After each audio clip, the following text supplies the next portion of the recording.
At San Diego Comic-Con, not only did we get official confirmation that the current saga in the MCU is the Multiverse Saga, but we also got confirmation that the Multiverse Saga is coming to an end on November 7th, 2025 with Avengers Secret Wars.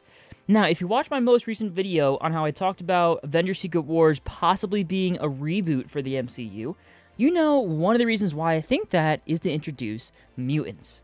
With the Multiverse Saga coming to a close in a little over 2 years, I think the next saga of the MCU will be the Mutant Saga. But why? Do the mutants really need their whole saga? That's a fair question, and I wouldn't say the mutants need their own saga, but they could make a pretty great one. Firstly, the MCU doesn't have the X-Men yet. It didn't have any mutants until Ms. Marvel, and even then, her mutant powers only work right now because of the bangle. One of the biggest challenges Marvel is going to face when bringing the X-Men into the MCU is explaining where they have been this whole time.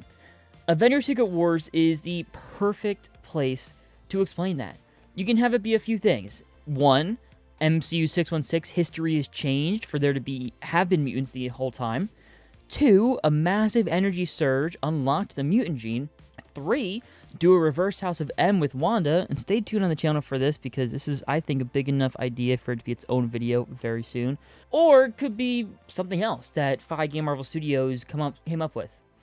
But if you are going to introduce the X-Men for the first time, you can use phases 7 and beyond in this whole saga to really explain the history of mutants, where mutants have been, because the X-Men have such rich history and lore and story for them that, honestly, I think it could be its entire phase and end a saga in itself.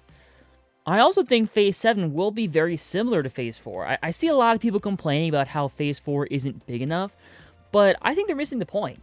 Phase 4 is a sort of restart for the MCU, the calm before the storm, if you will. It introduces us to a bunch of brand new characters while hinting at what the overall saga is.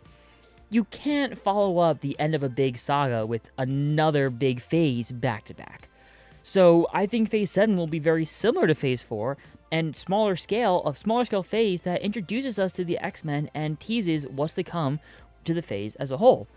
Not only that, if Marvel follows their own pattern, the next saga is teased in the previous one.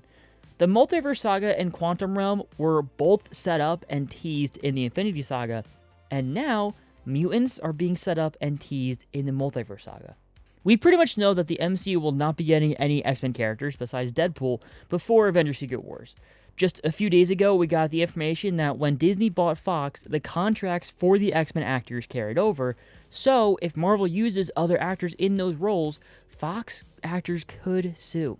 I don't think Marvel Studios wants to risk that, but those contracts end in 2025. I'm not sure if it's January 2025 or December 2025 or anywhere in between. We don't have a specific date, but we know they end in 2025. Perfect timing, don't you think? And keep this in mind as well. Just because a saga is the Multiverse Saga or the Mutant Saga, it doesn't mean every project in that saga needs to directly connect to it. Take a look at our current saga, for example. The Falcon and the Winter Soldier, and presumably Captain America New World Order, have nothing to do with the multiverse. Same with Hawkeye, and probably Echo and Daredevil Brand New Day as well. So, even if the next saga is the Mutant Saga, it's not like every single project in Phase 7 and beyond needs to connect to that.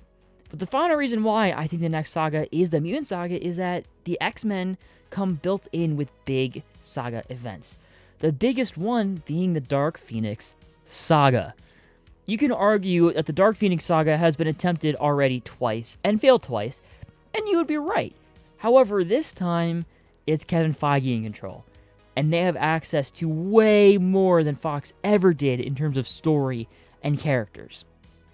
Regardless of if the new saga is the Mutant Saga, I think it's pretty safe to say that in Phase 7, there will be a lot of mutants, and I personally can't wait, and hopefully we'll get some sort of information of mutants at D23, which I'll be doing a full live stream covering like I did for San Diego Comic-Con. That is on Saturday, September 10th. I will be going live at 11 a.m. Eastern to discuss and hype ourselves up and talk about it before the actual panel itself. I hope to see as many of you guys people there as possible because it's gonna be really, really fun, and I can't wait. Possibly even bigger than San Diego Comic-Con.